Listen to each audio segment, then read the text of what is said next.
Already nuclear weapons possess nuclear 9 countries world wide గా nuclear weapons ఉన్నాయి అని అన్న కంట్రీస్ లో ఆల్రెడీ ఇజ్రాయెల్ లిస్ట్ అవి ఉంది. అయితే ఇప్పుడు యుఎన్ చార్టర్ ప్రకారం అలాగే 2015 joint action plan of action committee laws binding ప్రకారం ఇరాన్ దానికి అనుగుణంగా అంటే ఇరాన్ దాంట్లోని తను చేసుకున్నటువంటి ఒప్పందం ప్రకారం అయితే యాక్చువల్ గా ఆలోచిస్తే ఆ ఒప్పందానికి లీగల్ బైండింగ్ ఇంకా ఉన్నట్లయితే actually according to that Iran ఈ అణు పరీక్షలు కానీ అలాగే న్యూక్లియర్ వెపన్స్ పొజిషన్ అయితే కలిగి ఉండకూడదు. అయితే ఇప్పుడు మనం నార్మల్ గా ఒక కంట్రీపై థ్రెట్ వచ్చింది, మనం ఒక అగ్రిమెంట్ లో ఆల్రెడీ ఎంటర్ అయి ఉన్నాము. సో ఈ కంట్రీకి థ్రెట్ వచ్చినప్పుడు మనం మన ఆత్మరక్షణ కోసం న్యూక్లియర్ వెపన్స్ పొజెస్ చేయకూడదా, న్యూక్లియర్ వెపన్స్ టెస్ట్ చేయకూడదా అన్న అంశం ఇప్పుడు ఒక వైడర్ స్కోప్ లో ఈ G20 వంటి సమిట్స్ కానీ అలాగే మరొకసారి యుఎన్ జనరల్ అసెంబ్లీ మీటింగ్ లో ఒక వైడర్ యాంగిల్ లో ఇప్పుడున్నటువంటి పరిస్థితుల్లో నేను చెప్పింది 2016 లోని ఈ న్యూక్లియర్ వెపన్స్ ప్రొహిబిషన్ యాక్ట్ ని తీసుకువచ్చినప్పుడు అప్పుడు 122 నేషన్స్ సైన్ చేసినటువంటి పరిస్థితి. అలాగే నియర్లీ 69 నేషన్స్ సైన్ చేయకుండా ఎటువంటి ఓట్ చేయకుండా ఉండిపోయినటువంటి పరిస్థితి. కాబట్టి మరొకసారి ఇది వైడర్ యాంగిల్ లో చర్చకు రావాల్సినటువంటి అవసరం ఉంది.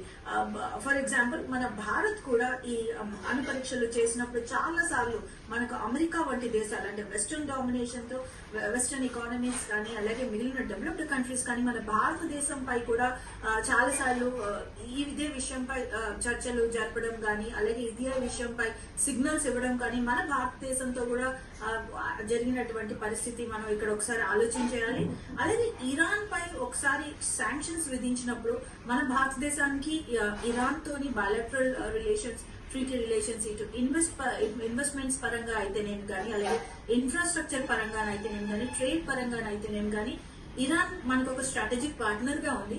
సో మనపై కూడా ఇరాన్ తో రిలేషన్స్ ని పై ఆంక్షలు విధిస్తూ భారత్ ని కూడా చాలా సార్లు ఇదే విషయంపై చర్చలకు రావాల్సిందిగా యునైటెడ్ స్టేట్స్ ఆఫ్ అమెరికా కూడా చాలా సందర్భాల్లో సిగ్నల్స్ ఇచ్చినటువంటి పరిస్థితి కూడా మనకు ఇక్కడ కనిపిస్తుంది. కాబట్టి ప్రతి దేశం తన ఆత్మరక్షణ కోసం చర్యలు తీసుకోవాల్సిన అవసరం ఉంది. అయితే 2016 లో ఈ ట్రీటీ ఏదైతే ఉందో న్యూక్లియర్ వెపన్స్ ప్రొహిబిషన్ ట్రీటీ ఏదైతే ఉందో అది మరొకసారి యుఎన్ జనరల్ అసెంబ్లీలో కానీ అలాగే G20 ఇప్పుడు G7 సమ్మిట్ జరుగుతుంది. G7 సమ్మిట్ లో ఆల్రెడీ ఇది ఒక డెవలప్డ్ కంట్రీస్ వెస్టర్న్ డామినేటెడ్ చర్చా వేదికగా దీన్ని చూడడం జరుగుతుంది. భారత్ వంటి దేశాలను ఇన్వైట్ చేసినా కూడా ఇది ఒక వైడర్ అంటే G20 లో ఇటు డెవలప్డ్ కంట్రీస్ ఉన్నాయి అలాగే డెవలపింగ్ మన ఎమర్జింగ్ మార్కెట్ ఎకానమీస్ అంటాం.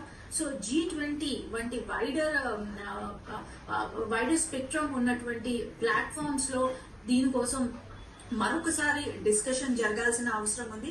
ఏదైతేనేమి కానీ ఇంటర్నేషనల్ గా ఇప్పుడు రష్యా ఉక్రెయిన్ వార్ అయితేనేమి కానీ అలాగే ఇజ్రాయెల్ పాలస్తీనా వార్ అయితేనేమి కానీ ఇప్పుడు మనం చూసినటువంటి ఇజ్రాయెల్ అండ్ ఇరాన్ వార్ అయితేనేమి కానీ ప్రతి వార్ కూడా ఒక ఇన్సెక్యూరిటీ ఇన్స్టేబుల్ సిచ్యువేషన్ ప్రపంచంలో ఉన్న ప్రతి దేశానికి కూడా హ్యూమన్ రిసోర్సెస్ పై అలాగే వాళ్ళ ఇన్ఫ్రాస్ట్రక్చర్ పై ఇన్వెస్ట్మెంట్ కన్నా ఈ వెపన్స్ పై ఇన్వెస్ట్మెంట్ మరింత పెరిగే ఛాన్స్ మరింత పెరిగే అవకాశానికి దారి తీస్తున్నాయి.